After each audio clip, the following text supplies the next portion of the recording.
Perfecto. Seguimos entonces. Ok. Entonces, vamos ahora a abundar un poco más sobre electrocardiografía normal. Todas las preguntas son bienvenidas. Por favor, no duden en seguir preguntando. ¿Ya? Es importante. Seguimos adelante. Entonces, esta segunda parte de la exposición es ya fundamentalmente para adentrarnos más en la interpretación del electrocardiograma. Voy a insistir toda la vida con que ustedes hagan un reporte, primero un análisis y después un reporte protocolizado del electrocardiograma. Entonces siempre soy quisquilloso con eso, ¿no? Ritmo, frecuencia, eje, P, PR, QRS, ST, QT, crecimientos, alguna otra particularidad, sobre todo si hay presencia de arritmias, y luego establecemos la condición a la conclusión de nuestro electrocardiograma, ¿ya? Eso hay que hacerlo siempre. Fundamental. Fundamental es eso porque nos va a permitir orden, fundamentalmente, en la realización de nuestro trabajo. Seguimos. Entonces, esta es la derivada que les había ya anunciado hace poco, la diapositiva que les había anunciado hace muy poco. Fíjense en lo que dice este enunciado, ¿no? Es la reproducción, con 13, bueno, del grabado del primer electrocardiograma por Ball. Fíjense ustedes. Es la actividad eléctrica de un corazón que, cuyo movimiento se registró a través de la superficie en una columna de mercurio. Fíjense, de aquí data el primer registro, 1887. Y si ustedes son observadores, el registro me está dando la idea de un paciente que tiene una alteración en el segmento que está inmediatamente después del complejo QRS. Fíjense ustedes, línea isoeléctrica, no veo la onda P, probablemente estemos hablando de un paciente que no está en ritmo sinusal, pero sí llego a ver el complejo QRS, aquí está la onda R, y luego de ello veo a mi segmento ST más bien elevado, y luego ya una deflexión hacia abajo, y luego se produce ya el inicio de un nuevo ciclo. Fíjense ustedes. Entonces, este registro probablemente nos esté hablando de un paciente con injuria aguda. Injuria aguda. Fíjense ustedes, complejo QRS y segmento ST por encima de la línea isoeléctrica, supradesnivel del segmento ST. 1887. Nuevamente repasamos el sistema de conducción cardíaca. Nódulo sinusal, pared posterior de la aurícula derecha, nódulo auriculoventricular, los haces internodales que ya conocemos, con el ramo de la internodal de Bachmann para poder darle inervación y conducción del impulso eléctrico hacia la aurícula izquierda. Nódulo auriculoventricular, la estación, para luego pasar la información hacia el haz de His con sus dos ramas, la derecha y la rama izquierda con sus dos fascículos anterior y posterior. Y no olvidemos nunca la presencia de marcapasos ectópicos. Recuerden que el corazón en todas sus células, en todas sus localizaciones, en toda su anatomía, tiene la capacidad de automaticidad. Significa que puede generar o tomar el comando en alguna de sus localizaciones, dependiendo si ocurre alguna complicación o alguna situación en la que el marcapasos natural, nódulo sinusal, o el nódulo auriculoventricular, o el haz de His y el sistema de sus ramas derecha e izquierda con la red de Purkinje tengan algún fallo. Recuerden que el nódulo sinusal tiene una capacidad de latidos que va entre 60 y 100 latidos por minuto, el nódulo auriculoventricular ya baja, va alrededor de 40 a 60 latidos por minuto, como capacidad de latido, como capacidad de marcapaso. El haz de His va entre 20 y 30, y finalmente la red de Purkinje ya tiene una frecuencia mucho más baja que está por menos de 20 latidos por minuto. Entonces, esas son las formas como el corazón se va defendiendo dependiendo de dónde se encuentren o se localicen algunos defectos en el sistema de conducción. Esta es una gráfica realmente fundamental, muy básica, digamos, de cómo es que se establece, cómo es que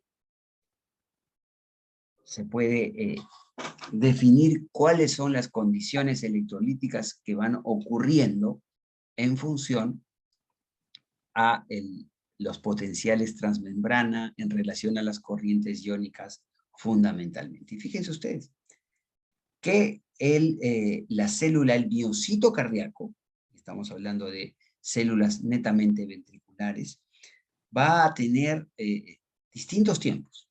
Una fase 4 o de completa repolarización, una fase 0 o de despolarización inicial, una fase 1 de despolarización, digamos, completa, una fase 1 de repolarización inicial, una fase 2 propiamente de meseta, una fase 3 de repolarización, y nuevamente llegamos a la fase 4, que ya es la fase de equilibrio fundamentalmente. Fíjense que en la fase de equilibrio, en la fase 4, acaba de ocurrir un manejo en relación a la bomba de sodio-potasio ATPasa que termina de repolarizar el medio intra y extracelular fundamentalmente.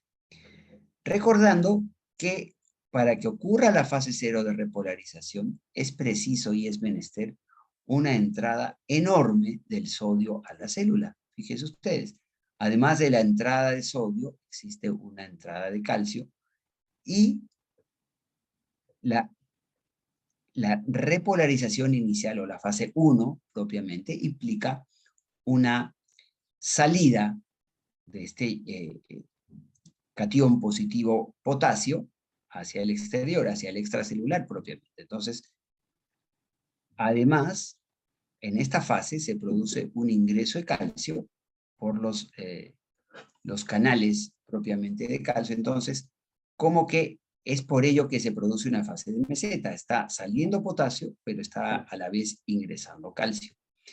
Y ya en la fase 3 ocurre una salida mucho mayor de calcio, y el sodio es removido a su lugar junto con el potasio a través de la bomba de sodio potasio ATPase. Entonces el sodio termina saliendo y el potasio termina ingresando nuevamente a la célula y se produce otra vez la fase de equilibrio eléctrico. Esto en la célula miocárdica. La célula del nódulo sinusal es una célula con solo 3 momentos. Tenemos la fase 4, o potencial de marcapaso, que así se llama.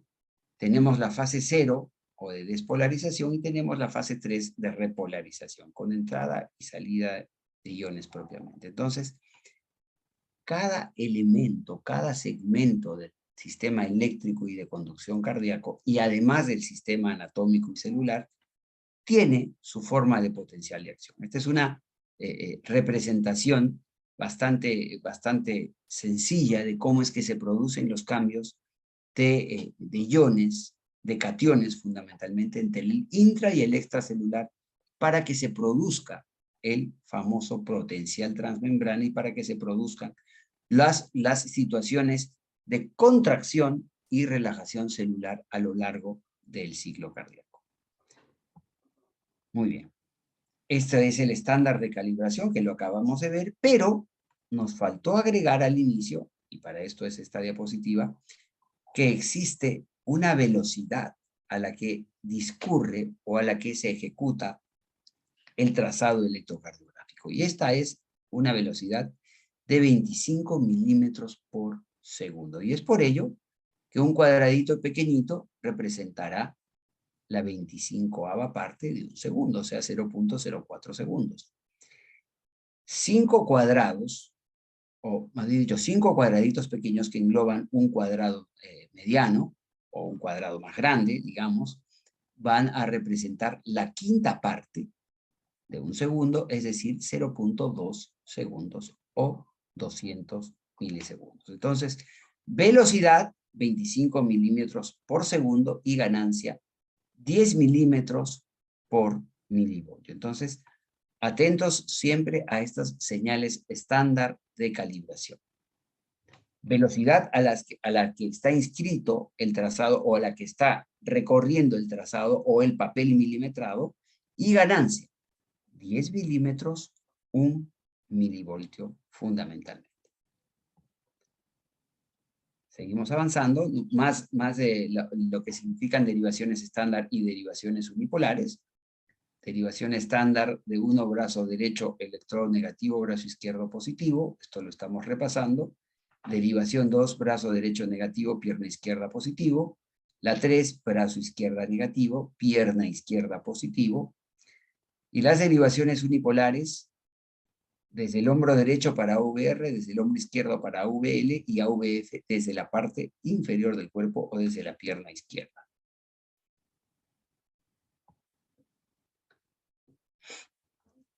El electrocardiograma registra fundamentalmente impulsos eléctricos que van a estimular al corazón. Recordemos que la parte eléctrica no necesariamente va a ir con la parte mecánica. La parte eléctrica es un poquito precoz y el estímulo que genera el movimiento cardíaco es un poquito precoz, entonces.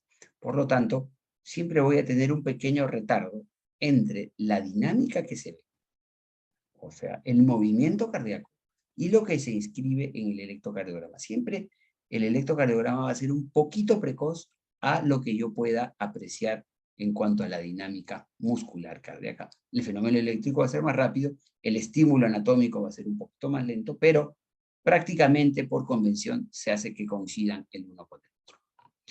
Aquí tengo las derivaciones bipolares de extremidades de 1, de 2, de 3, y las derivaciones monopolares AVR, AVL y AVF.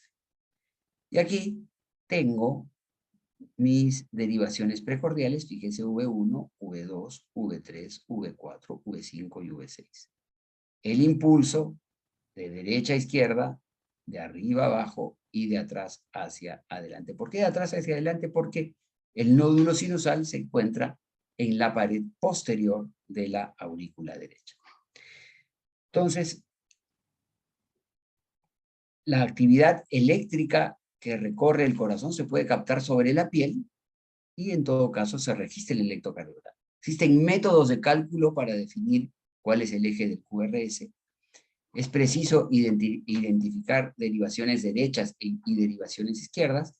Por ejemplo, a nivel precordial, nosotros tenemos que las derivaciones de V1 y V2 van a mirar también lo que ocurre en el lado derecho o en el corazón derecho, propiamente, en el ventrículo derecho.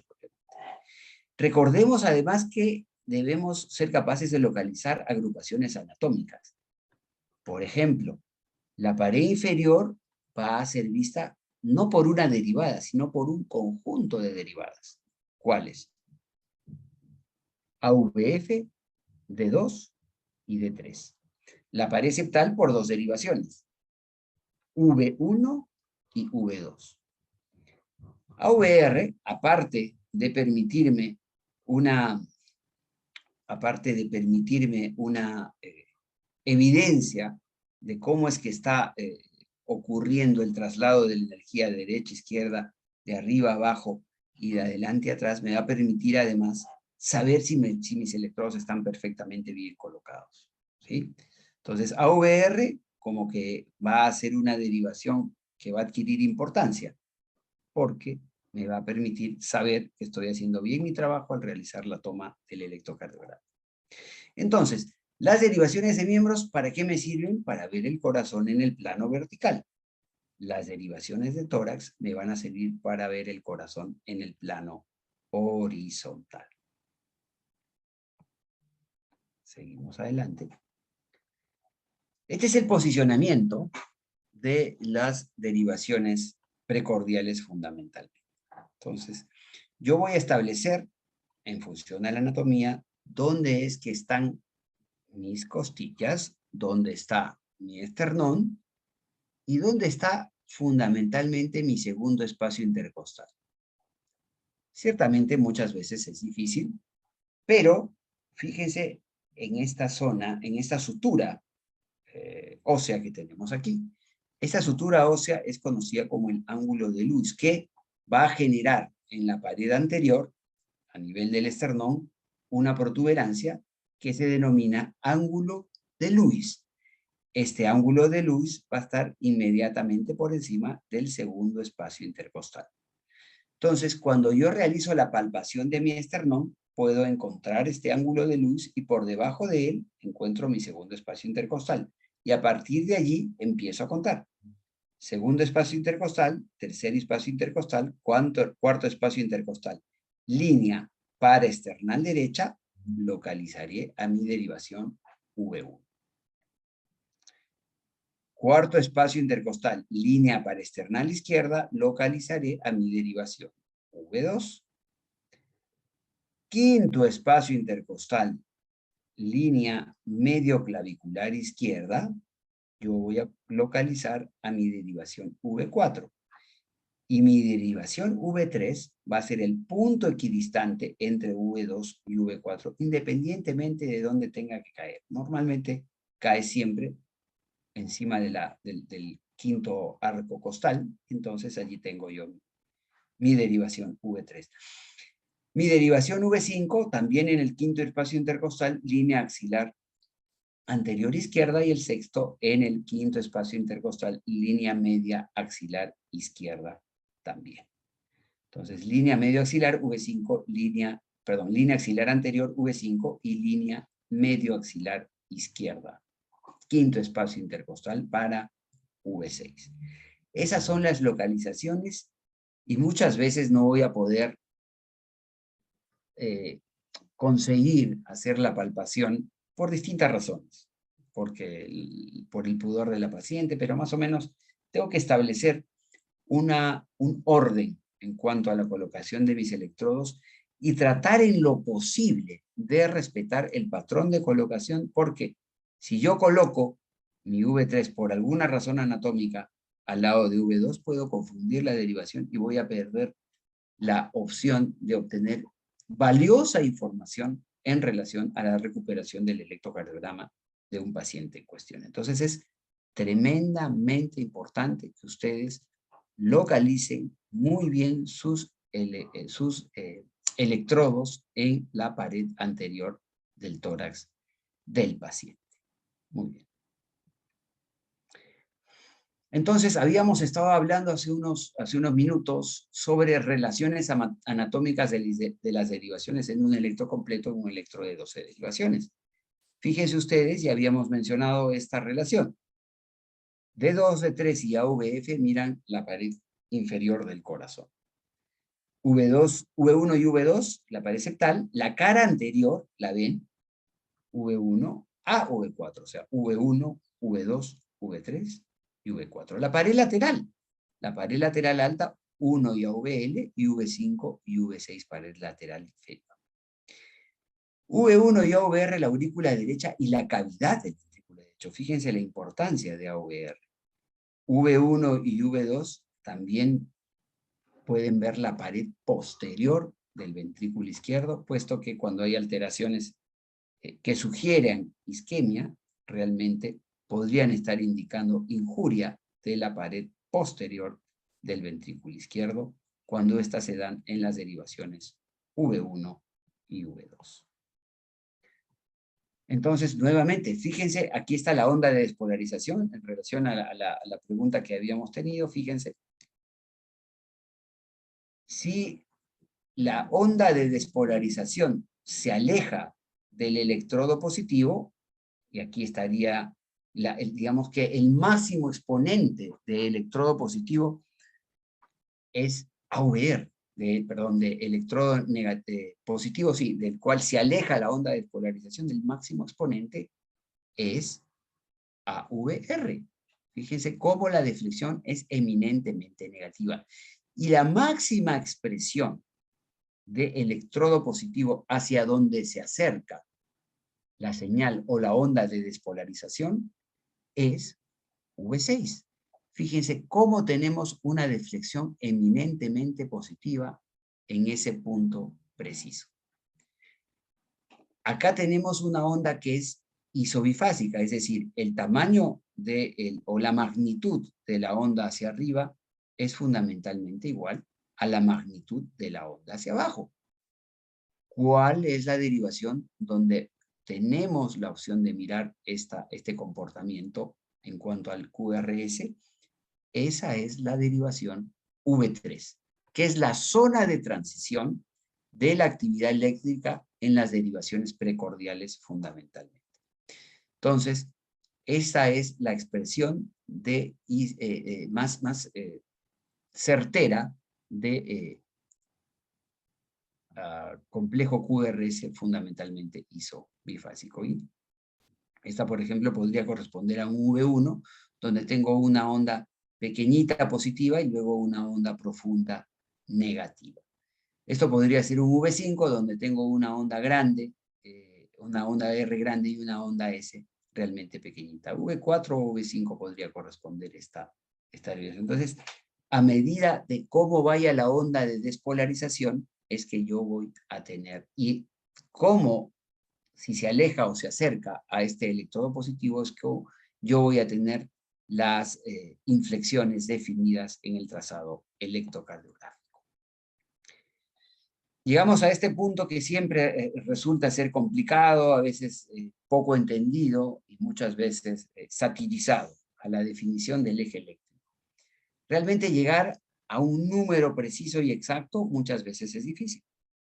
Entonces, tratamos de hacer de la manera más aproximada posible la recuperación del eje eléctrico fundamentalmente. Pero ustedes deben tener claro que existen criterios de normalidad para el eje eléctrico. Y el eje eléctrico va a ser normal si se encuentra entre más 105 y menos 30 grados. Que el eje eléctrico va a ser definido como eje a la derecha si está por encima de 105 grados y va a ser definido como eje a la izquierda si está por debajo de 30 grados. Fíjense, hablábamos hace un rato de complejos o de derivaciones perpendiculares la una a la otra. Fíjense ustedes, yo voy a tener AVF eminentemente negativa, pero D1, que es perpendicular a AVF, va a ser exactamente isoeléctrica. Entonces mi eje estará predominantemente hacia menos 90. Me voy a ir a otro ejemplo. En el nivel 0, fíjense ustedes cómo es AVL, eminentemente positiva. O en D2, eminentemente positiva. Y AVF es isoeléctrica. Entonces, no. A ver. AVF, para que me dé eje 0, tiene que ser AVF eminentemente positiva, y quien tiene que ser plana o isobifásica debe ser AVF plana o isobifásica y eminentemente positiva, perdón, D1. Esta es la derivación de 1, en donde tenemos toda la magnitud eminentemente positiva en D1. Y AVF funciona como isoeléctrica. Significa que es perpendicular a AVF, o D1 es perpendicular a AVF. AVF resulta como isobifásica, es decir, la onda R es similar o igual en magnitud a la onda S, entonces AVF isobifásica, y D1 eminentemente positiva. Entonces ahí el punto de inflexión indicará que el ángulo está en 0 grados. ¿Cuándo yo defino que el ángulo está en más 30 grados? Cuando D3 es eminentemente, AOR negativa, más 30.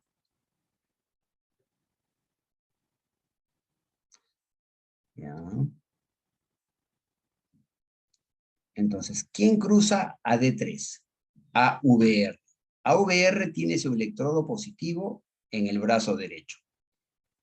Si yo tengo que AVR tiene su deflexión predominantemente negativa, entonces entenderé que la corriente eléctrica se está alejando completamente de AVR. Significa que la deflexión va a ser completamente negativa. AVR completamente negativa y D3 isodifásica. AVR es perpendicular a D3, por lo tanto, mi eje estará en más 30.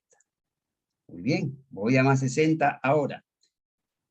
Predominantemente positivo o netamente positiva en derivación de 2, isodifásica en derivación AVL. D2 es perpendicular a AVL, electrodo positivo en pierna izquierda, más 60 grados.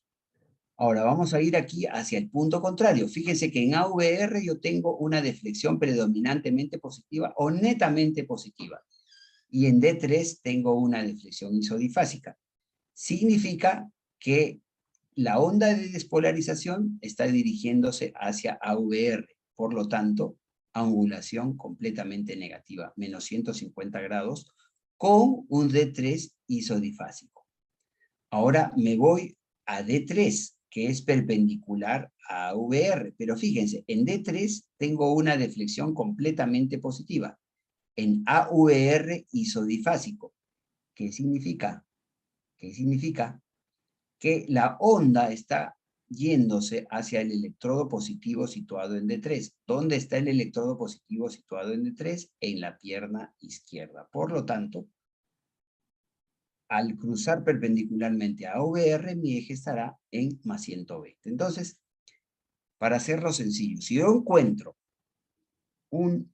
una derivación en donde tanto el componente positivo del complejo QRS como el componente negativo sean equipotentes o iguales o de la misma magnitud, lo que yo tengo que hacer es encontrar la derivación que cruza esa derivación isobifásica para poder definir con bastante exactitud mi eje eléctrico. Ese es uno de los métodos.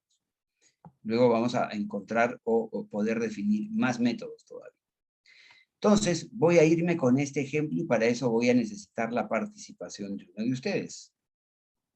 Acá encuentro a Francisco Retuerto Montalvo. Aprieta su micro, por favor, Francisco. Doctor, yo soy parte del organizador del curso, de la comisión Ay, académica. qué pena, Francisco. No importa, busquemos otro. Brian Campos. Brian. Brian se fue al almuerzo. Bueno, seguimos con los Brian. Brian Cuscano.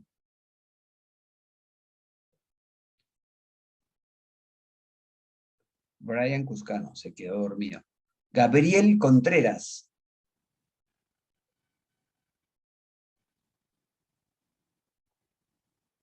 Están presentes, pero no están, ¿ah? Ajá, ya, lo descubrí. Isa Aronés.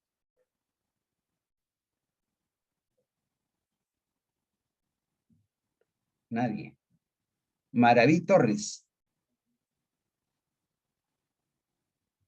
Nadie. Viviana Ruiz.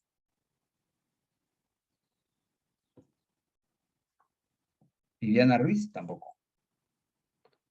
Julie Rodas. Nada. Bueno, por aquí encontré un conocido. Jean-Pierre Santillán Ramos.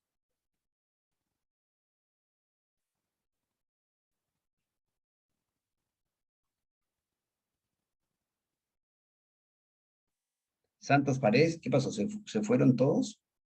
¿Hay alguno? ¿Quién quiere participar? Yo, Excelente. ¿Quién dijo yo? Edgar. Edgar Anaya. Perfecto. 20 de nota, Edgar. No pongo notas igual, pero 20 de nota. Ya. A ver, me fijé en dos cosas, doctor. Excelente. D2 me parece el más isoeléctrico Maravilloso. y el que es negativo es la derivada número 3, mientras que me parece más positivo está entre ABL y D1. Ya. Preferiría usar el D3 como negativo y el D2. Entonces, Ya, pero si encontramos y acá parece serlo, ¿no? Si encontramos una derivación perfectamente bifásica, que parece ser de 2, ¿cómo realizamos la lectura del eje? Si es bifásica, significa que está yendo perpendicular a él, Excelente. ¿no? Ahora la cosa está ¿Cuál es la yendo cruz? perpendicular, dirigiéndose a Ajá. él o alejándose de él. Y para eso, ¿qué sugeriría usted? ¿Que use la ¿Cuál la derivada cruzo? 1? La ¿Cuál cruzo es la con derivación que cruza perpendicularmente a D2? a D2. Acuérdese que D2 está en más 60, ¿sí? Claro, claro, D2 está en más 60. Entonces, tendría que hacer la que va a 120. Claro. ¿Cuál es? D3. T3, un poquito corto, un poquito más allá podríamos irnos. En todo caso, usaría mejor a ABL. Exacto. AVL es la que es perfectamente perpendicular a D2. ¿Y AVL qué graduación tiene?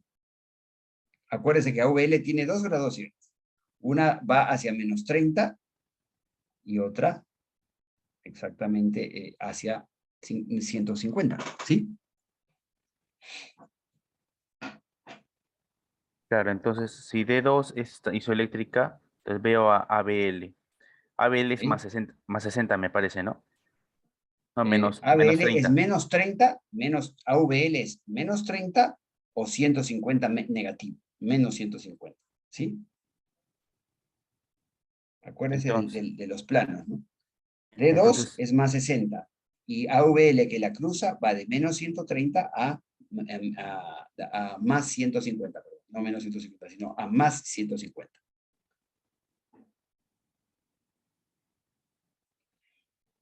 Acuérdese, ¿de dónde está el electrodo positivo en AVL?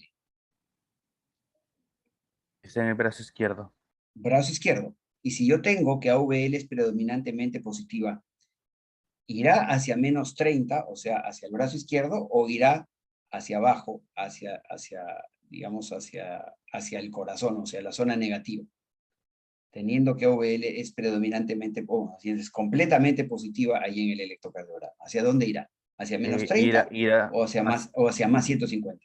hacia su positivo, o sea, hacia menos 30, donde está puesto el brazo. Correcto. Entonces, ¿dónde estaría el eje en este trazado corto electrocardiográfico? El eje se estaría dirigiendo hacia menos 30, doctor.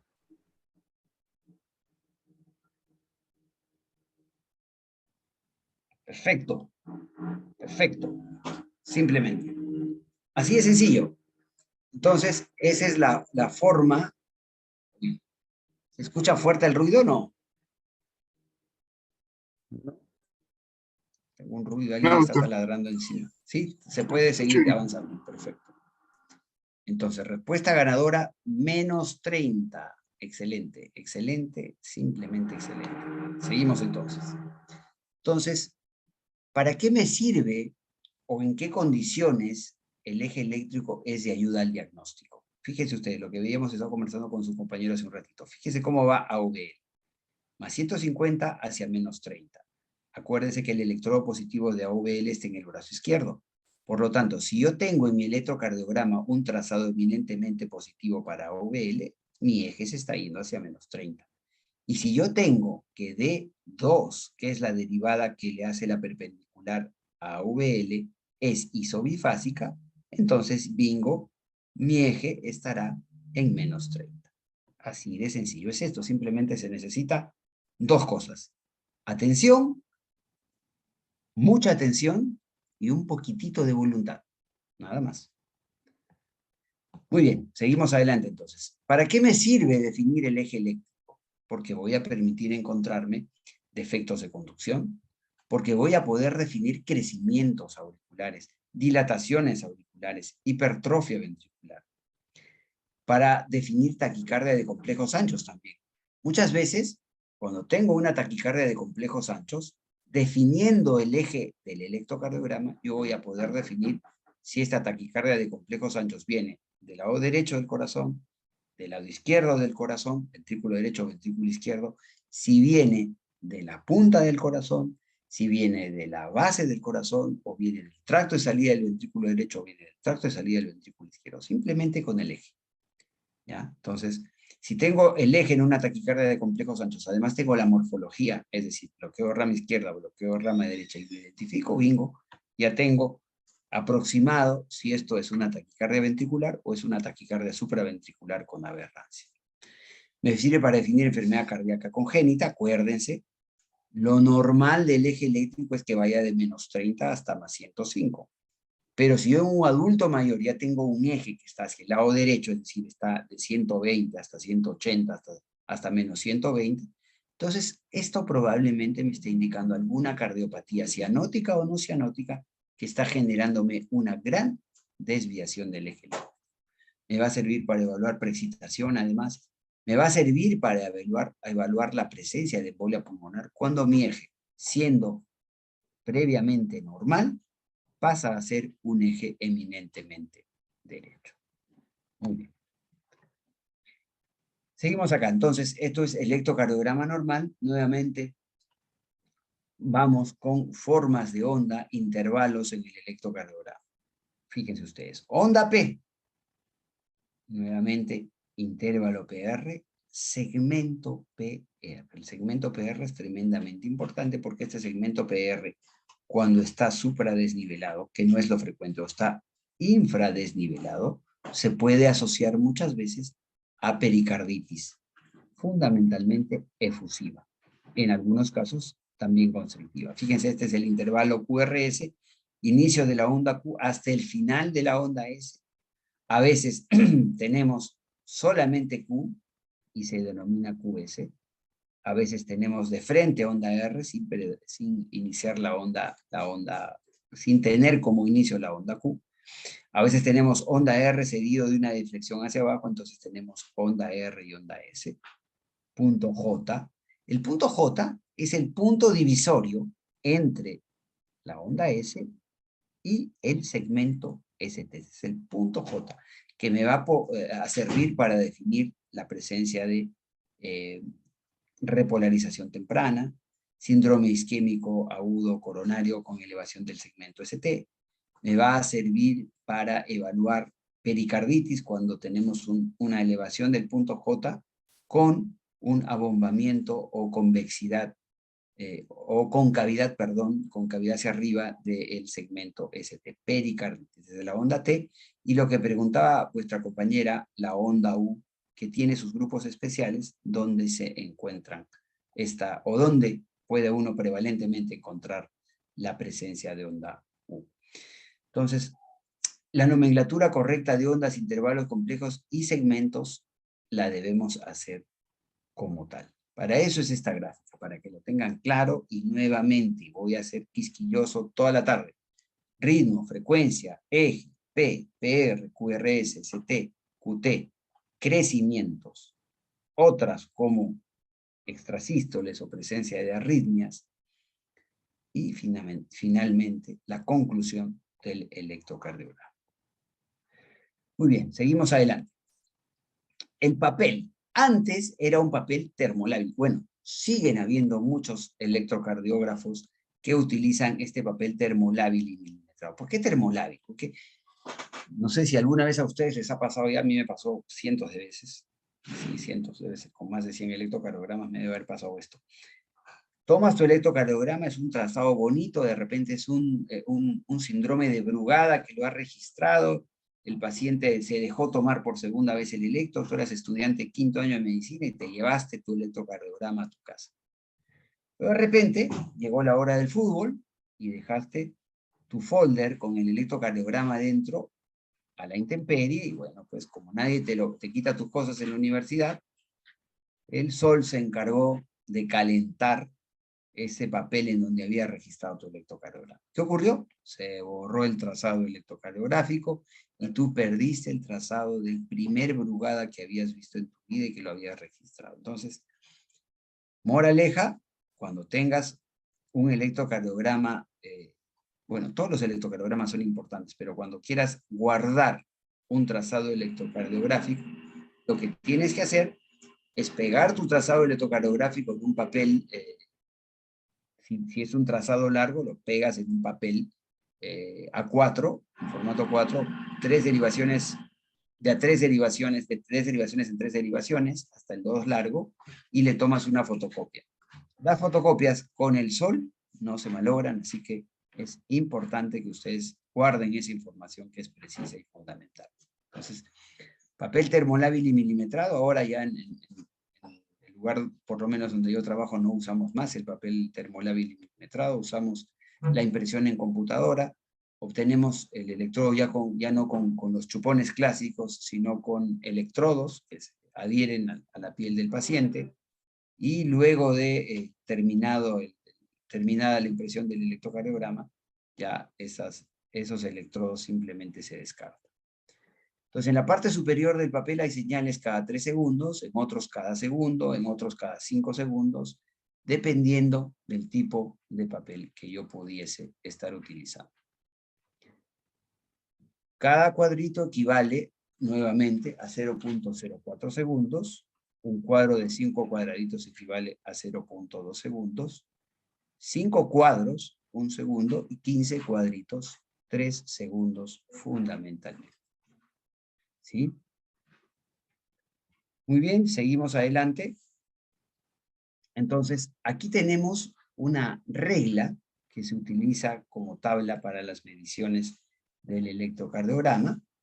Entonces, esta regla de alguna manera nos puede servir para ver eje, para ver frecuencias. Fíjense, acá ponemos el inicio, por lo menos, de un complejo, y en función de un complejo QRS o de una onda P, y cuando encontramos, o más bien dicho, hacemos la secuencia y vemos la siguiente onda P, dependiendo de dónde se localice, o el siguiente complejo QRS, dependiendo de dónde se localice, es que vamos a poder definir la frecuencia cardíaca.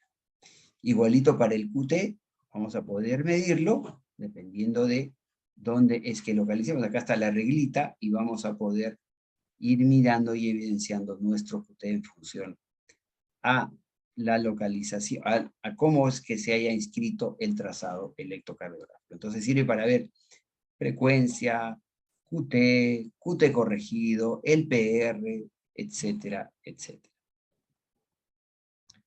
Seguimos adelante, entonces, cálculo de la frecuencia cardíaca. Existen métodos para el cálculo de la frecuencia cardíaca, y lo habitual es que utilicemos el método de los cuadros. En este primer trazado electrocardiográfico vamos a poder definir que cuando existe una distancia de un cuadro, entonces la frecuencia cardíaca será de 300 latidos por minuto. ¿Por qué? Porque si vamos a hacer el cálculo en 60 segundos, habiendo una distancia de 5 cuadraditos entre latido y latido, en 60 segundos vamos a encontrar 300 latidos. Si hay una distancia de 2 cuadros, en 60 segundos vamos a encontrar 150 latidos. Si hay una distancia de 3 cuadros, vamos a encontrar en 60 segundos 100 latidos. Si hay una distancia de 4 cuadros o 20 cuadraditos, en 60 segundos vamos a encontrar 75 latidos. Si hay 5 cuadros grandes o 25 cuadraditos entre latido y latido, entonces tendremos 60 latidos en 60 segundos.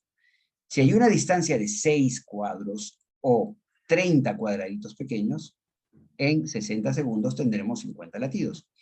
Y si hay una distancia de 7 cuadros o 35 cuadraditos, vamos a tener una frecuencia cardíaca de 43 latidos por minuto.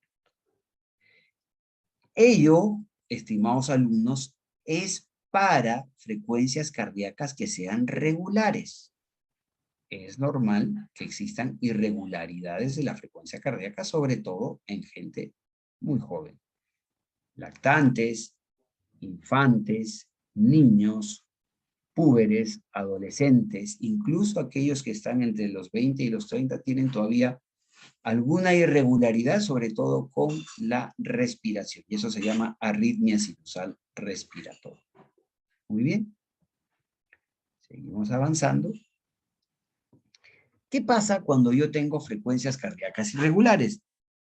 Y este ejemplo que les estoy mostrando ahora es eminentemente la arritmia irregularmente más irregular que existe en relación a los trazados electrocardiográficos. Fíjense ustedes que el método que uno utiliza para poder definir la frecuencia cardíaca en una condición como esta es el método de los 6 segundos. Entonces, ¿por qué? Porque en 6 segundos, más bien dicho, yo consigo definir en mi trazado electrocardiográfico un total de 6 segundos, que significa 30 cuadros o 150 cuadraditos pequeños. Ahí tenemos 6 segundos. Entonces, en esos 6 segundos yo cuento cuántos complejos QRS aparecieron. Y dependiendo de cuántos complejos QRS aparecieron, yo esto lo multiplico por 10. Porque 6 segundos está contenido 10 veces en un minuto. Por lo tanto, número de complejos QRS en 6 segundos, y a este número de complejos QRS lo multiplicamos por 10 para poder definir cuánto de frecuencia tengo. En este trazado hemos denominado al primer latido como 0 y al último latido en estos 6 segundos como 10. Entonces tengo un total de 11 latidos. En total, la frecuencia cardíaca para este paciente será de 110 latidos por minuto. Entonces, aquí tenemos ya valoraciones normales, tanto de frecuencia cardíaca como de las distintas ondas, segmentos e intervalos fundamentalmente. Y fíjense ustedes, la frecuencia normal va entre 60 y 100 latidos por minuto. Y ello obedece a la frecuencia cardíaca que normalmente manda el nódulo sinusal. Por lo tanto, ritmo sinusal igual a frecuencia cardíaca entre 60 y 100 latidos por minuto. Luego evaluamos la onda P. Fíjense ustedes, la onda P, 2.5 milímetros de alto por 2.5 milímetros de ancho. Significa que mi onda P normalmente no puede medir más de 0.1 segundos o 100 milisegundos. Si tenemos una onda P más alta o más ancha que 2.5 por 2.5, entonces hablaremos si es una onda P alta o más alta de 2.5 de crecimiento de aurícula derecha. Y si es una onda P más ancha de 2.5, hablaremos de crecimiento de la aurícula izquierda. El PR, ya es el intervalo PR, ya me indica cuánto es el tiempo que está demorando el traslado de la información desde la aurícula hasta el nódulo aurículo-ventricular.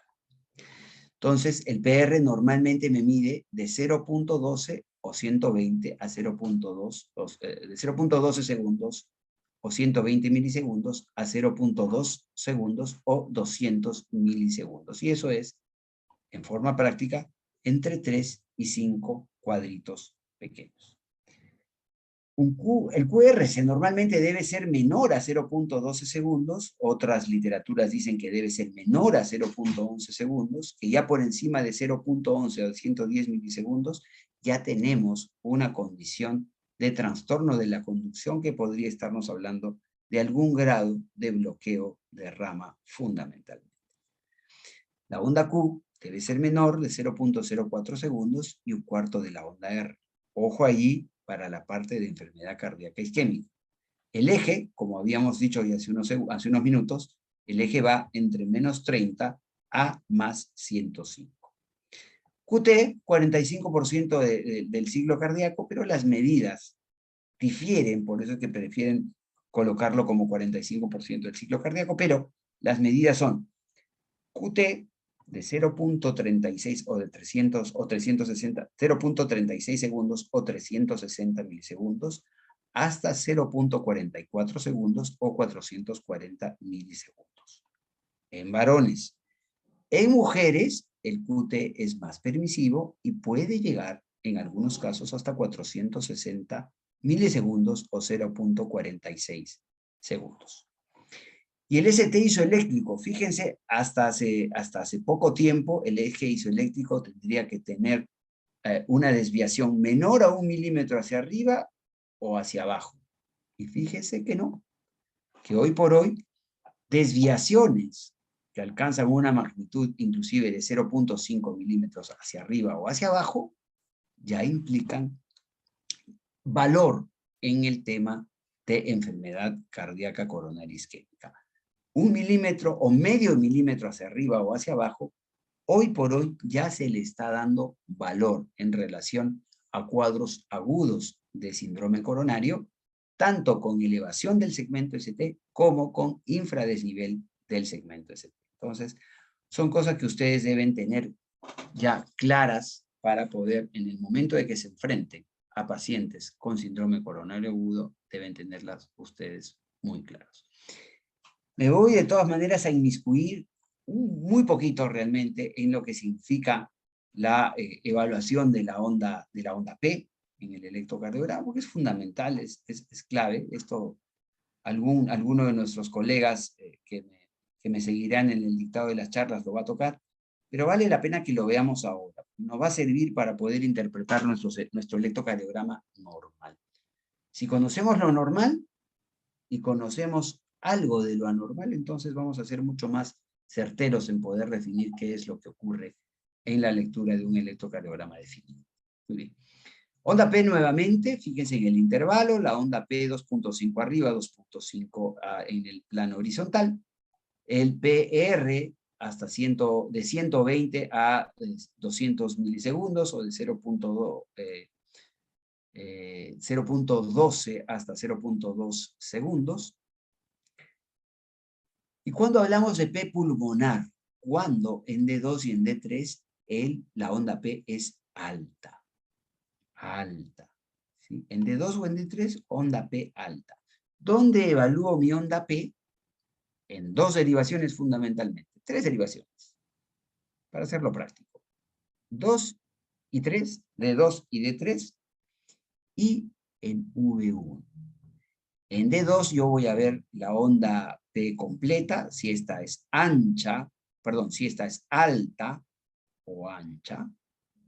Y en V1 yo voy a ver los dos componentes. El primer componente, que es una deflexión hacia arriba y que corresponde a la aurícula derecha, y el segundo componente, que es una deflexión hacia abajo, que corresponde a la aurícula izquierda.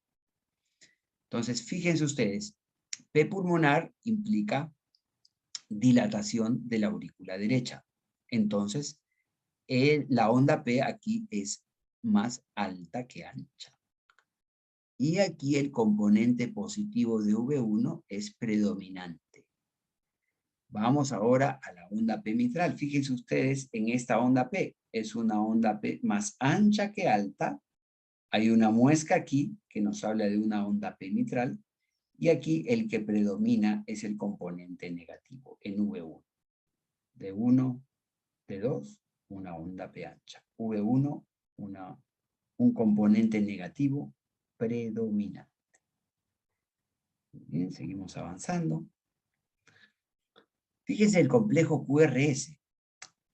Existen varias formas con las cuales, como las que el el complejo QRS se va a inscribir. El complejo QRS inscrito con el galvanómetro en los antiguos aparatos de electrocardiografía. Fíjense ustedes, una onda, podremos tener onda R pura. Esto, por ejemplo, lo podemos ver en derivaciones como D1, en derivaciones como V6, por ejemplo, en donde prácticamente tengo una onda R predominante, porque así lo permite la onda de despolarización del ventrículo izquierdo, que es de derecha a izquierda, de arriba a abajo, de atrás a adelante. Entonces, puedo tener también un complejo QRS inscrito con una primera onda hacia abajo, una deflexión hacia abajo, y ahí se denominará onda Q, con una siguiente onda hacia arriba que se denominará onda R. O puedo tener de inicio una onda R y luego la siguiente onda es una onda S hacia abajo. ¿Okay? Pero también puedo tener estas variantes, que ya tienen que ver con trastornos de la conducción intraventricular, donde tengo una onda R pequeña en el complejo QRS, una onda S y luego una onda R más grande o magna. Y esto es la onda R', que si encuentro esta morfología en la derivación V1 o V2, puedo hablar de un trastorno de conducción intraventricular tipo bloqueo de la rama derecha. Igual aquí, onda R, S, R. Patrón de bloqueo de rama derecha de las X cuando esta morfología de onda se encuentra en la derivación V1 o V2. A ver, la contracción ventricular en realidad dura más que el complejo QRS. Acuérdense que el complejo QRS es un fenómeno netamente eléctrico. Es la expresión del fenómeno eléctrico cardíaco y el fenómeno mecánico propiamente lo vamos a ver un poquito retardado. La onda Q es la primera deflexión hacia abajo, ojo, va seguida de la onda R. A menudo, y en la gran mayoría de los pacientes, la onda Q está ausente. La onda R hacia arriba va seguida de una onda S hacia abajo, ojo ahí, onda R, onda S. Entonces, eso se ve con gran frecuencia también. Y a veces tenemos una sola onda R, o perdón, una deflexión hacia abajo, negativa puramente. Eso se llama onda QS, que ya la tenemos aquí. Fíjese, onda Q. Las ondas Q pequeñitas no son diagnósticas y estas con frecuencia son encontradas en algunas derivaciones como en D1, en D2, en V4, en V5 y en V6 inclusive para algunos estudiosos de este tipo de procesos. Aquí está la onda Q, una onda Q importante, grande, con una onda R hacia arriba, y una onda Q más pequeñita, con una onda R acá. Tenemos Q, R, S. Acá la primera deflexión del complejo QRS y la única es una deflexión hacia abajo. Esto se denomina onda QS. Lo habitual es que tengamos QRS, pero lo más frecuente es que ni siquiera exista onda Q, que normalmente tengamos onda R y luego S o simplemente una onda R, dependiendo, vuelvo a repetir, de la derivación que estemos estudiando en ese momento. Entonces, ondas Q diagnósticas. Sí hay ondas Q diagnósticas y estas tienen que ver con magnitud y duración. La duración debe ser mayor a un cuadradito o mayor a 0.4 segundos o mayor a 40 milisegundos. Y la amplitud debe conseguir ser por lo menos la tercera parte del complejo QRS. Entonces la onda Q siempre es la primera onda del QRS cuando existe. Y hay que diferenciarla siempre de las ondas Q patológicas, ¿no? Una gran cantidad de personas tienen ondas Q no patológicas y hay que estar siempre atentos a la presencia de las ondas Q patológicas. Segmento ST. Como les decía hace un rato, el segmento ST es el que va a definirnos la presencia o ausencia de alteración de la repolarización del ventrículo que me haga pensar en un sinnúmero de detalles realmente, pero lo más importante, para lo que yo utilizo el segmento ST es para definir la presencia o ausencia de enfermedad de las arterias del corazón. Fíjense ustedes, es muy importante estudiar el segmento ST porque me va a permitir esto, el diagnóstico precoz en el infarto agudo de miocardio. Entonces, si yo puedo, con mi cuadro clínico, definir alguna alteración en el segmento ST, la presencia de alguna alteración en el segmento ST, entonces estaré ayudando a que mi paciente tenga un diagnóstico oportuno, certero y además correcto y podamos intervenir de una manera rápida y presta. Este es el electrocardiograma normal, fíjese, onda P, complejo QRS, punto J, segmento ST, onda T y onda U. ¿Qué es lo que ha ocurrido aquí? Onda P, complejo QRS, infradesnivel del segmento ST aquí. Aquí tenemos onda P, onda Q pequeñita, complejo QRS y ya no tengo la caída o la deflexión hacia abajo del complejo QRS, sino inmediatamente aparece el segmento ST con un claro supradesnivel del segmento ST. Esto es una injuria aguda del corazón, es un síndrome coronario agudo con elevación del segmento ST y obliga a un manejo presto, rápido, oportuno y correcto de este síndrome, porque si no, tenemos un montón de músculo cardíaco que está en riesgo. Y acuérdense ustedes de este adagio, ¿no? Tiempo en síndrome coronario agudo es músculo.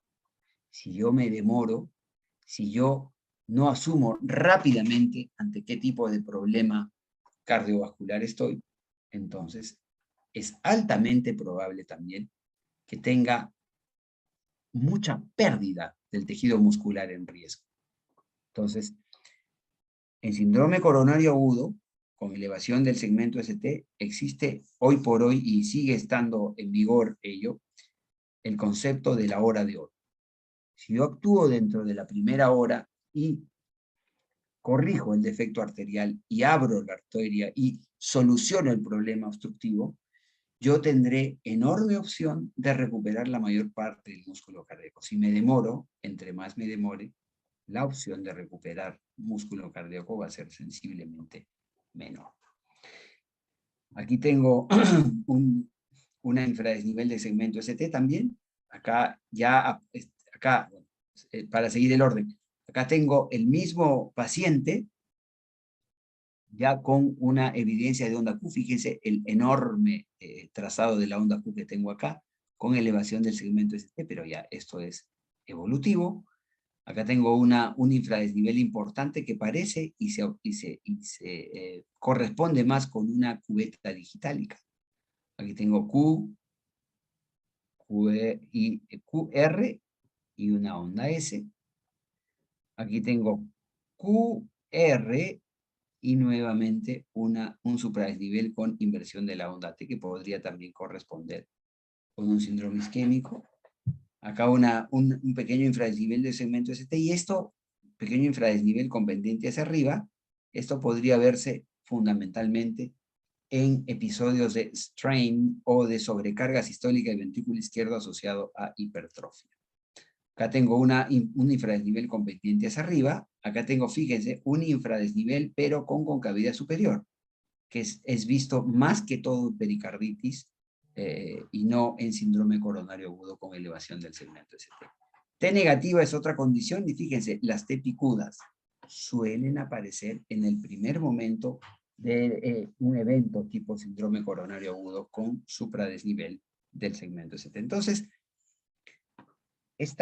me he detenido bastante en esta lámina con la idea de que ustedes tengan en la conciencia y en el pensamiento que la evaluación del segmento ST es tremendamente crucial e importante para poder definir qué es lo que está ocurriendo, primero con el músculo cardíaco, con el pericardio y consecuentemente con el paciente y cuánto riesgo reviste la evaluación y el hallazgo preciso de una alteración electrocardiográfica tipo desnivel hacia arriba o hacia abajo del segmento ST. Aquí tenemos otros patrones de segmento ST. Fíjense, esto es tremendamente interesante. Fíjense cómo es la normalidad. PR, segmento ST y luego la onda T. Allí muy, muy bonita. Pero fíjense en el infarto agudo. Aparece ya la onda Q y el ST está enormemente elevado. En pericarditis no está abombadito como acá, sino está más bien con una concavidad superior ahí definida. Este es efecto digital, fíjese cómo se parece a una cuchara. Esto es hipertrofia ventricular izquierda. Esto es hipertrofia ventricular más cubeta digitálica, se imbrincan, ya pierde esta morfología de sobrecarga sistólica. Esto es probablemente por posición del electrodo. Fíjense la onda T invertida isquémica. Es una onda T simétrica, con caída en magnitud igual a la deflexión hacia arriba cuando la onda T está invertida propiamente. Una onda T alta, simétrica, también puede ser isquémica, pero también puede estar asociado a incremento de la cifra de potasio en sangre. Esto es repolarización precoz, que se ve en jóvenes, en deportistas, en gente delgada, se ve mucho la repolarización temprana. Y la onda T picuda también puede verse en pacientes con hipertrofia ventricular izquierda. Vamos aquí con las derivaciones. Así se inscribe cada una de las derivaciones y vamos a ir a tomar, para fijar los conceptos que acabamos de vertir, que acabamos de aprender, vamos a irnos a la onda, a la derivación monopolar AVR. Acuérdese, AVR, electrodo positivo en el brazo derecho, centro neutro en la mitad del pecho, en la mitad del cuerpo de la persona, y la onda de despolarización y de repolarización se va siempre a alejar de la derivación AVR o del electrodo positivo de AVR. Por eso es que en AVR yo tengo negativa la onda P, negativo el complejo QRS y negativa la onda T. Muy bien. Adicionalmente, fíjense en D1. En D1 en donde la onda de despolarización va de derecha a izquierda, de arriba, abajo, de atrás, adelante. Entonces siempre el vector resultante va a acercarse a D1. Entonces tengo P positiva, complejo QRS y también onda T positiva. Y si me voy a 6, o a V5, a V6 o a V5, voy a tener el mismo patrón. P positiva, complejo QRS eminentemente positivo y onda T eminentemente positiva también. Entonces, y un hallazgo adicional, para que más o menos podamos engarzar todos los conceptos. Fíjense en la famosa zona de transición. V1 es una derivada que está más hacia la derecha, igual que V2, pero ambas tienen una onda R pequeñita, porque de todas maneras, como la actividad eléctrica va desde la pared posterior de la aurícula, pasa, o sea, se acerca un poquito hacia el electrodo positivo y luego lo pasa y luego ya finalmente solo se aleja. Igual en V2, un poquito de onda R y luego se aleja, pero en V3, que está localizado entre las derivaciones V2 y V4, encuentro y consigo yo mi zona de transición. Fíjense ustedes, onda P positiva, complejo QRS isobifásico y luego la onda T positiva. Muy bien. ¿Existen hallazgos electrocardiográficos en individuos sanos? Sí. Tenemos ondas R altas, ya hemos visto que esto podemos encontrarlo en gente muy joven, gente muy delgada. Ondas U prominentes, también hemos hablado de ese grupo, gente joven, gente delgada, niños, lactantes, niños muy pequeñitos, tienen su onda U. Elevación del segmento ST, la repolarización temprana, que eso lo vemos con muchísima frecuencia. Gente delgada, gente muy deportista, y además de repolarización temprana vemos frecuencia cardíaca lenta, brádica. Una arritmia sinusal exagerada, sí, sobre todo en adolescentes, en púberes, prepúberes. Cuando hacen una respiración profunda, pues ahí encontramos una distancia RR que se alarga, se acorta, se alarga, se acorta, y simplemente esto juega con la respiración. Marcapaso auricular migratorio también lo hemos encontrado en gente joven. Fenómeno de Wenckegger, sobre todo de noche. Aquel individuo joven, delgado, deportista. Los deportistas de alto rendimiento tienen mucho fenómeno de Wenckegger. Significa que el Wenckegger es un bloqueo aurículo-ventricular de segundo grado tipo Movitz 2, en donde el fenómeno electrocardiográfico que se ve es una prolongación progresiva del intervalo PR hasta que finalmente hay una onda P que nos conduce. Entonces, el PR va creciendo a medida que van avanzando los complejos QRS y finalmente hay una onda P que no conduce. Ese es bloqueo aurículo-ventricular de primer grado, perdón, de segundo grado, tipo Movitz 1 o fenómeno de Wenckegger. Entonces, PR se estira, se estira, se estira hasta que hay una onda P que no conduce y luego, otra vez, el PR empieza desde una graduación normal hasta que se va prolongando, se produce el bloqueo de primer grado que va avanzando hasta que, ¡plac!, una onda P no conduce. Ritmo de la unión auriculoventricular sin presencia de onda P también puede verse en individuos sanos. Bloqueo auriculoventricular de primer grado suele ser un hallazgo benigno. ¿Cuándo el bloqueo auriculoventricular de primer grado llega a ser de cuidado o implica algún riesgo para la salud? Cuando este bloqueo auriculoventricular de primer grado consigue connotaciones de severidad. ¿Y cuándo es severo? Cuando este bloqueo auriculoventricular de primer grado llega a medir más de 280 milisegundos o 0.28 segundos. Ya es un bloqueo auriculoventricular severo y alguna alteración en la conducción auriculoventricular puede generar, llevando a, sobre todo, distrés respiratorio, porque existe ya una alteración de la sincronía entre la contracción auricular y la contracción ventricular. Muy bien.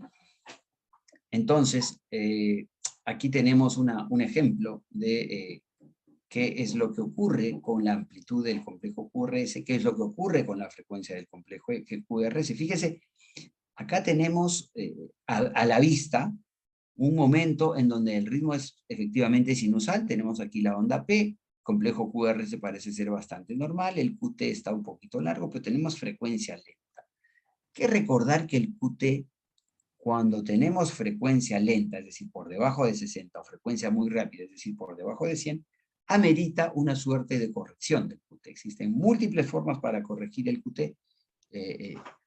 No es el motivo de esta conversación realizarla, pero si ustedes desean, les podemos dar el alcance de cómo es que se corrige el QT. Pero acá lo que tenemos es una frecuencia cardíaca lenta. Nos vamos al otro electrocardiograma. Para empezar, llama la atención la ausencia de regularidad en la aparición de los complejos QRS.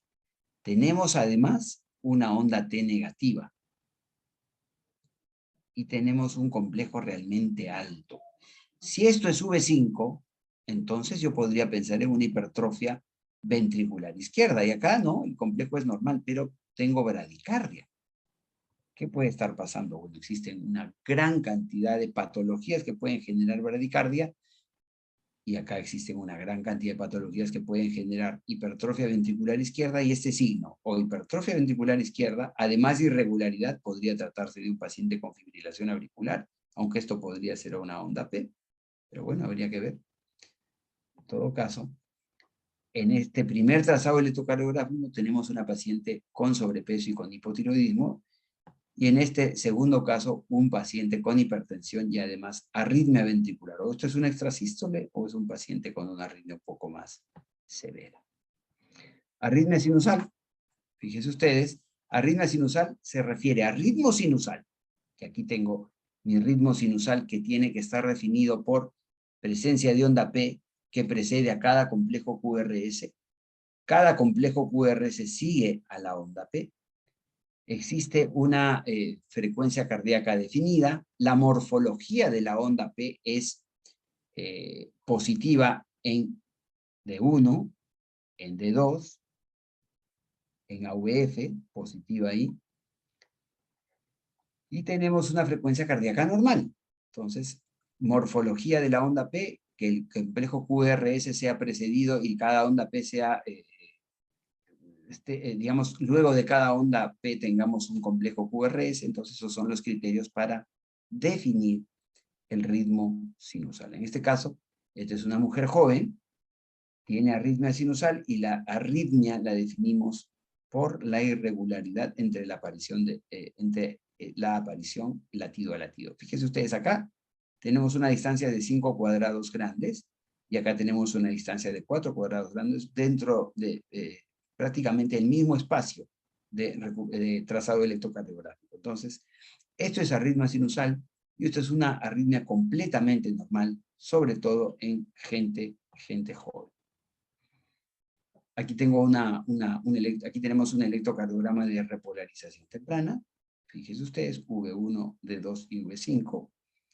Es un ritmo sinusal también. Y tenemos esta suerte de punto J elevado en V2, en V3 y en V4. En V4 se ve mucho más bonita esta imagen de repolarización temprana. Naturalmente, en este caso, el paciente es completamente asintomático. Entonces, un paciente asintomático, joven, con un trazado electrocardiográfico en donde tenga un punto J elevado y una muesquita hacia abajo, fíjense ustedes esa muesquita chiquitita que hay acá, esta rayita que está sobresaliendo luego de que termine el complejo QRS y en el momento que inicia el segmento ST. Entonces, esa muesca pequeña muestra la transición temprana de la onda R.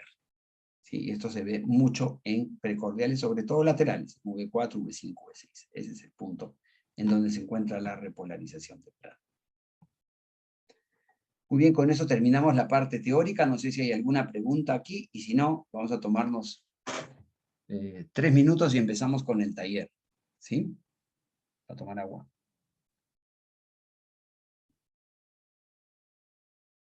Hola. Sí, buenas tardes, doctor. Edgar Buenas Anaya tardes. Roa ha levantado Ah, la mano. adelante, Edgar. Doctor, ¿qué tal? Bueno, rápidamente ¿Cómo está? para que podamos tener un tiempo. En el caso, doctor, no sé si podríamos ir a la diapositiva 10. En la diapositiva 10 le quería preguntar un poco si podría hablar un poco de esto de las caras. Dice de B1 a B4 la cara anterior, pero me parece que dijo un poco más de datos. Creo que habló de una cara anterior. ¿Cuál es la diapositiva 10 que acá no las tengo enumeradas? Relaciones anatómicas de las Ya derivaciones en está. un EKG de 12 derivaciones. Entonces, Perfecto. no sé si podría hablarnos de algunos que faltan ahí en la diapositiva. Por ejemplo, los Ah, septales, ya las caras entendí, ya entendí. laterales. Ya Hay está. algunos que son específicamente de unos cuantos, otros de otros. A ver, V1 y V2 parece tal. V1 a V4 pare anterior. V1 y V2, cuando existe infradesnivel del segmento ST, hablamos de la pared posterior. ¿Sí? Cuando existe cuadro clínico naturalmente de compromiso de la pared posterior. V1 y AVR, aurícula derecha y cavidad del ventrículo izquierdo. ¿Sí? V1 a V6, pared anterior extensa. Y bueno, y todo lo demás ya lo tienen ahí. 2-3 de ABF, lo clásico, pared inferior del corazón. De V1 a V4, cara anterior. 1 a VL, V5 y V6, cara lateral. V1 y AVR, aurícula derecha y cavidad del ventrículo izquierdo. No sé si con eso respondo su pregunta. V1 y a V6. De De V1 a V6, V1 a V6, pared anterior extensa. pared anterior extensa. Correcto. Y hay algo que hable solamente de la base del... No, claro, la cara inferior es 2-3 Cara ABF, inferior, pero 2-3 de ABF. 2-3 de ABF. V1 y V2 parece tal. V1 y V2, solamente si existe de V1 y infrared. V2, si es infradesnivel de segmento ST con cuadro clínico, hay que pensar que podría tratarse de un infarto inferior y que este infarto inferior se puede estar presenciando como un ST deprimido, pero que en realidad cuando uno voltea el electrocardiograma es un ST elevado de la pared posterior. Posterior, no inferior, sino posterior. Pero es un ST elevado de la pared posterior. Posterior. Cuando es un infradesnivel sostenido solamente de estos dos segmentos, podría tratarse de un infarto de pared posterior. Ellos seguramente lo van a abordar con mucho más detalle en la clase de isquemia, ¿no? Ahí está bueno que hagan la pregunta también. Doctor, disculpe, tenemos una pregunta adicional de Luis Emanuel Fernández. Nos Adelante. pregunta, doctor, ¿nos podría mencionar, por favor, otras derivaciones adicionales a los estándar? Claro, hay derivaciones adicionales, estándar derivaciones derechas. Como vuelvo a repetir, estas derivaciones las van a abordar también en enfermedad coronaria. Pero así como tenemos la colocación anatómica de las derivadas izquierdas, también tenemos la colocación anatómica de las derivadas derechas, igualito. Ello se utiliza para buscar compromiso de cavidades derechas en el caso de un paciente con infarto agudo de miocardio de pared inferior. Entonces, sobre todo, A o B o V, 3R y V4R son las derivaciones que se utilizan para estudiar la parte derecha del corazón en el contexto de un paciente con infarto de pared inferior. Adicionalmente, tenemos las derivaciones posteriores, que ante la sospecha de un infarto posterior por alteraciones tipo ST deprimido en V1 y V2, las tenemos colocamos las derivaciones posteriores, que son a nivel de la espalda, se colocan las derivaciones V7, V8 y V9, al nivel prácticamente de donde se colocaron las derivaciones V5 y V6, y allí una tiene que ver con la línea, con la punta de la escápula, y la línea central, al nivel, como vuelvo a repetir, de V5 y V6, sería en la nivel paraescapular, en el centro, en la mitad de la división izquierda del tórax. La mitad, voy a dividir mi tórax en dos segmentos, en la línea divisoria va a ser la columna, y en la mitad de esa división izquierda es que yo voy a localizar mi derivación V8 y V7 en la línea axilar posterior al nivel de V6 propiamente. Entonces esas son las derivaciones posteriores que me van a servir para buscar infarto de pared posterior. Hay algunas otras derivaciones que ya son más específicas, que equivaldrían a una derivación transesofágica, ¿no? Cuando localizo mis electrodos de extremidades a nivel del esternón, el esternón superior, y a nivel de la altura del cuarto espacio intercostal. Es una derivación que le llamamos transesofágica, que no es exacta ni es precisa, pero en algún caso se ha estado utilizando, ¿no? Gracias, doctor. Hay una pregunta adicional, no sé si quisiera responderlo ahora o al volver del receso. No, de una vez, porque ya cuando volvamos del receso, todas las preguntas son para ustedes, ya no para mí. Listo, entonces le leo. Dice Isa Aronés, doctor, ¿cuál sería la forma más adecuada de programar el electrocardiógrafo para obtener la mejor lectura? Es decir, ¿qué derivada debe ser colocada en la última línea, D2 o AVF? Excelente pregunta. D2, por convención, porque con D2 yo puedo evaluar el ritmo, puedo evaluar mi onda P, puedo hacer las mediciones de la onda P, y como es la D2 larga, yo puedo tranquilamente ver arritmia sinusal, ver extrasístoles, y puedo enfocar bastante bien, inclusive el eje eléctrico con una sola derivada. Entonces, D2 por lejos es lo que convencionalmente se utiliza. Existen otros electrocardiógrafos que me permiten 3 derivaciones. Cuando son 3 derivaciones, de todas maneras, ¿qué ponemos? D2, una derivación precordial derecha, o sea, V1, y una derivación precordial izquierda, V5 o V6. Eso es lo que hacemos cuando te permiten un trazado. Y AVR eventualmente puede colocarse también allí en el grupo, pero si me dan a escoger, no si me dan a escoger, lo que se hace, digamos, por convención, por frecuencia y por metodología, es colocar a D2 como la derivada larga. Nos ofrece muchas más ventajas, ¿no? Gracias, doctor. Una última pregunta de Héctor Anaya nos menciona el punto negativo de AVR, AVF y AVL, ¿dónde está? Si son unipolares, ¿cómo sabré si algo es paralelo o perpendicular a ellos para magnitud y No hay positividad? punto, buena pregunta, no hay punto negativo, Edgar. Ahí no hay punto negativo, hay punto neutro. O sea, ninguna de las dos tiene así, o sea, Solamente hay 3 derivaciones que tienen electrodo positivo y negativo. De 1, de 2 y de 3. Todas las demás tienen centro neutro y electrodo positivo.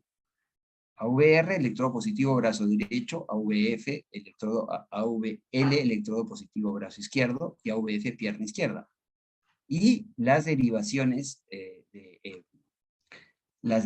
precordiales, en la localización precordial es que tienen su electrodo positivo. Lo demás es una unión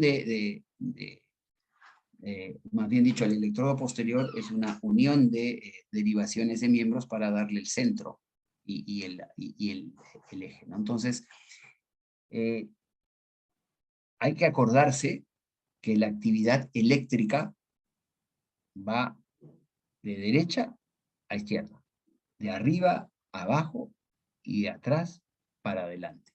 Entonces, si yo me mentalizo cada vez que trato de evaluar una derivación en ese eje, que finalmente va a tener una orientación netamente izquierda, entonces no hay pierde en relación a donde yo me localice en el cuerpo. ¿Sí? Recordemos que el trazado electrocardiográfico me indica actividad eléctrica, y la actividad eléctrica siempre va a tener la misma orientación, y yo me voy a dar cuenta de cuándo no tiene la misma orientación, precisamente cuando encuentre alteraciones en las distintas derivaciones. O sea, si por ejemplo en AVR yo veo que todo está al revés, es decir, que tengo P positivo, QRS positivo y onda T positiva, entonces debo suponer de inmediato que existe alguna alteración anatómica en el paciente que me está generando todo ese cambio de polaridad. Esa es la intención. De acuerdo, doctor. Esas serían todas las preguntas. Entonces nos reunimos de nuevo en 5 minutos para el